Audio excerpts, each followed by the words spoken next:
And the reason this all blew up is because they were filming it. Deion Sanders Jr., his brother, was filming this. And so there was a live stream and everybody saw it. And we were like, man, how did they get his number? That dude's a legend for getting Shedeur Sanders' number. Well, yeah, if you had to work for it and get his number, then you're a legend. If you're the son of an NFL defensive coordinator who just took it off your dad's iPad, you're a dumbass. Yeah. I mean, also, too, when you think about like traceability, if it was just who could have done this, anybody in the world, or who could have done this, somebody who is connected to one of the 150 people that have this phone number. Like that is a bad look. And it just like rubbed me the wrong way. And like, listen, I'm no like saint. I took pizza out of someone's hands. I've stolen a jewel out of somebody's hands in Vegas. Like, I don't know that story. Oh yeah, I told you about that. Okay. Well, right after COVID, I took a jewel out of somebody's hands that was walking by me and ripped it, and then Britt got really mad at me, and like we almost broke up over it because it wasn't the action; it was a J-U-U-L, not a J-E-W-E-L. Yeah. No, I've never stolen precious metals.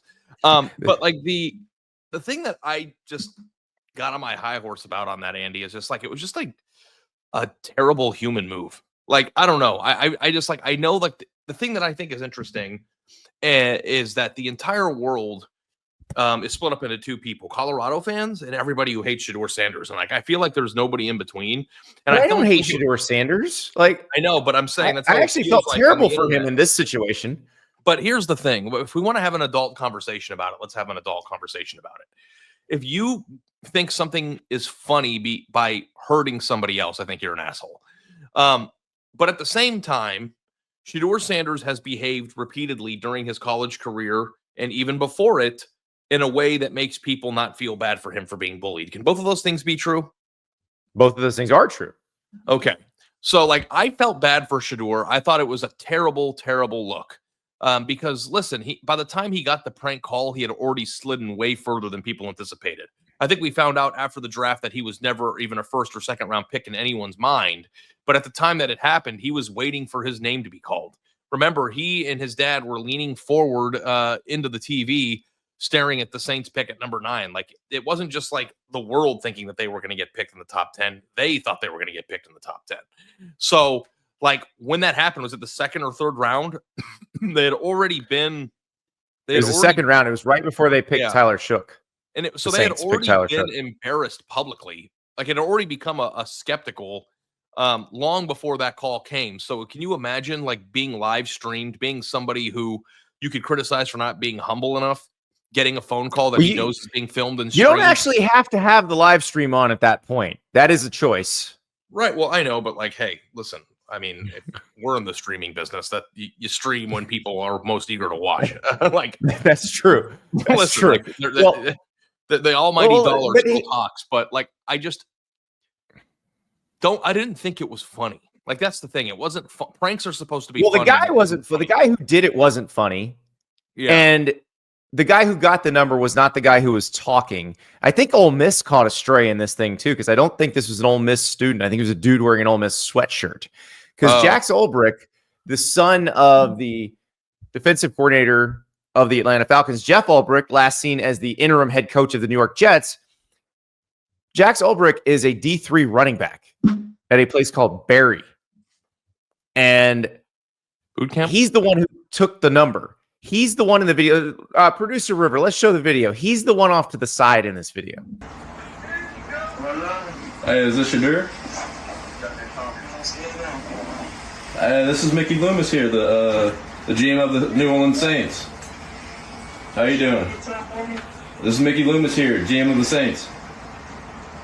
How you doing? Good, how are you, man? Good, been waiting on you.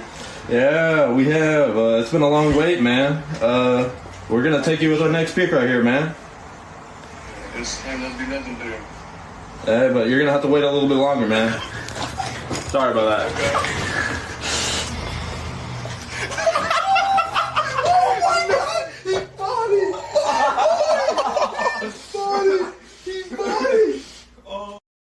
I mean, first of all, your punchline sucked. You're gonna have to wait a little bit longer. Like, yeah, you're gonna throw like a D's nuts in there or something. Like, I mean, like if you're trying to be funny about it, like I don't know, like it just seemed cruel to me. Yeah, I mean, this kid was just dry and terrible. And then Jack Ulbrich, probably not a public person. Well, guess what? You made yourself a public person by doing this. Yeah. Also, you stole these numbers off your dad's iPad. So Shedeur Sanders got a phone from Boost Mobile. I don't know if they do this for every draft pick. I'm assuming this is like a deal with the NFL. But Shedeur Sanders got a phone from Boost Mobile that was just for the draft that had that number he had only given to NFL teams. So figuring out where this came from wouldn't have been that hard. But think about how stupid Jack Ulbrich has to be in a video of this. Also, that gets put on the internet. Like, it didn't turn out this way, but he jeopardized his father's job. Oh yeah, no question. Like I don't think that people have gone down that rabbit hole yet. But like, if his father would have gotten fired or let go for this, then I don't think people would have been like, "Oh my God, what are they doing?" I think that was like I was like, "Is he going to lose his job when they figure out that this was connected to him?" Because like also too. Like he just leaves his iPad open in his house with all the numbers on there. Like, I guess, I mean, it's your home. You don't ever anticipate anybody in your family would hurt you. But like, it just like, it wasn't funny. It wasn't executed in a funny way. And even if it would have been executed in a funny way, it would have been cruel. So like, I don't like to be a high horse person. We all have our flaws. We all, make mistakes. But like, I've never understood and will never understand why hurting somebody is funny to people. Well, even if you think that person's not humble or arrogant, or that's the thing. It completely reframed the conversation around Shedeur Sanders, because what was the conversation? It wasn't that Shedeur Sanders has off-field issues like arrests or anything like that. It was that they don't like his personality, and his personality, the entitlement, whatever it was during the interviews that they didn't like. That's not, you don't want to deal with that in a backup quarterback. You're willing to deal with it if it's somebody who's good enough to be a starter, but you're not willing to deal with that in a backup quarterback. It reframed the conversation because it made Shedeur a sympathetic figure, because these guys were just being jerks. And by the way, Tyler Warren got prank called too. They're looking into that. They think it may have come from the same number. The reason the Tyler Warren one didn't come out is because there wasn't anybody live streaming Tyler Warren on the other side of it. So that's why that didn't blow up. And apparently there were some other ones too. I want to tell you about Game Time, the place to get last minute tickets. You can start planning for your college football travel because they got the tickets to the college football games that you're going to be going to. But also, you want to go see a concert this week? Ari, you can see Jelly Roll 2 different occasions in Dallas. You can see him at Billy Bob's in the smaller venue for like $140, or you can see him with Post Malone at Jerry World. My wife's going to that. This is all happening this week. And I think she got her tickets on Game Time. So beautiful. That's right. I forgot you told me she was going. Yeah. So hopefully she used the code STAPLES for $20 off her first purchase. Terms apply, of course. But yes, that is a wonderful show. The Post Malone Country album, probably my favorite album of the past year.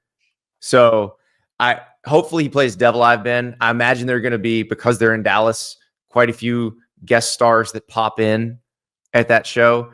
So, man, what a find on Game Time. So it is incredibly stupid. And again, if you're the son of a plumber with no connection to the NFL and you somehow get your hands on this number, my respect for you goes way up. Like, you're a legend. Yeah, if you are like a cyber hack genius. And the hilarious thing is that this man who did it shares the last name with one of the biggest cyber scammers in the history of the world. I don't know if you ever made that connection or not, but he does. No, I didn't. Ross Ulbricht is the guy who made the Silk Road, which is the black market trading. Oh, I'm the one who told you to read the book. So how about that? That's the first thing that I thought of. I was like, well, we thought this was some like mega scammer who knew how to like hack internet phone numbers or whatever, and did something like unbelievable. And it turns out that the person was just the son of a defensive coordinator who shares a last name with an actual computer nerd who did a lot of bad things on the internet, who's now reason. Just incredibly stupid. Like the stupidest thing that could have happened. But the Shedeur thing, has spun off in so many directions. Like Mel Kiper was melting down over this. I don't know if it's because, well, Mel Kiper made Shedeur his number one QB and just was embarrassed that Shedeur dropped to the 5th round. But this was uncomfortable. Like Reese Davis had to jump in. And Reese Davis, like we all watch Reese on College Game Day. Reese Davis is the ringmaster. Like he's just keeping everything. He's keeping the trains moving on time. Like he doesn't give his opinions very often because that's not really his job. He had to step in here. Like I don't know if they teach you in host school. Maybe I need to talk to Reese about this because I wonder as a host, because I felt this with you sometimes, like as a host, sometimes you realize that your co-host needs to be tranked. Like you need to hit him with the dart that they hit an elephant with at the zoo. You got a dart in your neck. Hey, you're crazy. Man, you're crazy. So Reese Davis, and you could see it on the broadcast. This is probably the most interesting day 3 NFL draft broadcast in history.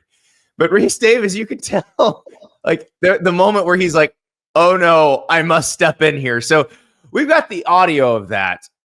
It starts out with Louis Riddick and Mel Kiper Jr. talking, and then you'll hear Reese Davis jump in. But Mel's not letting this go. This is personal. Has he had an off the field issue? No, he has not. Mel, you don't have to sell it to me. No, but I don't know what we're talking about here. You're right. Something. You're right. Yes, you're right. But you know what? But Mel, the draft has spoken. That's right. That's the key, Mel. It's not putting a value judgment on whether those who passed were right or wrong.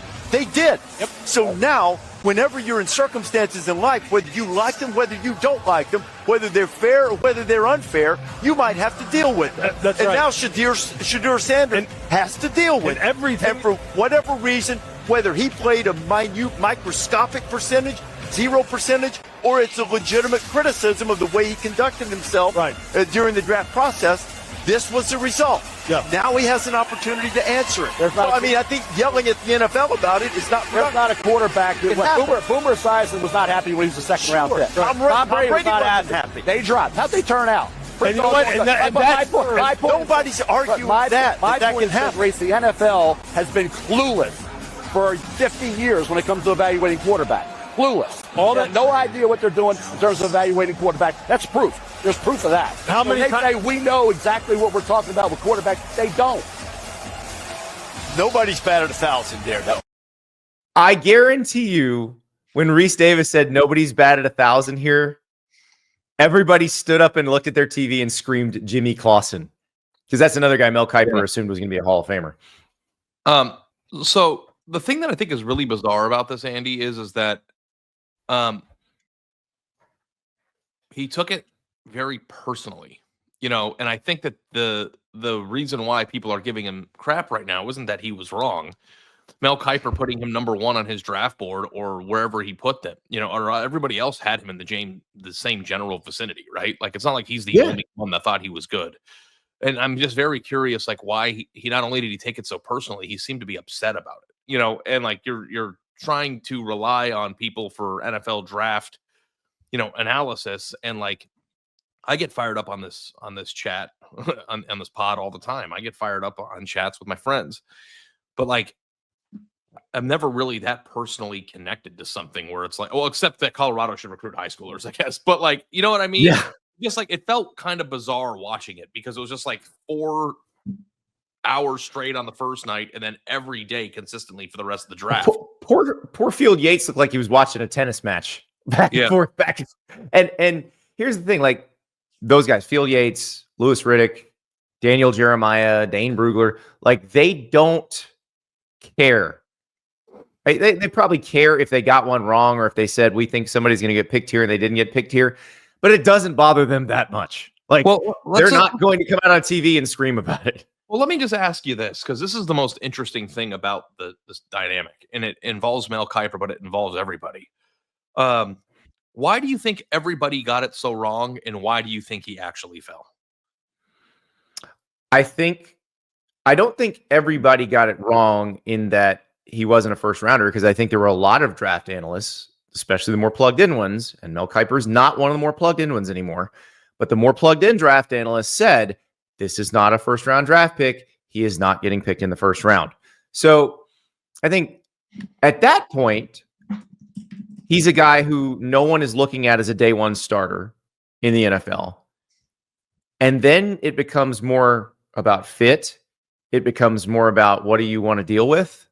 And so if you think the circus is coming to town with your backup quarterback, then you're like, maybe we pass on him this time. If he shows up again, we'll grab him later. Like that. I think once you're out of the first couple of rounds, you can drop pretty quick. So Dane Brugler is a buddy of ours and a former coworker. I think that he's one of the best draft analysts in the entire country. Yeah.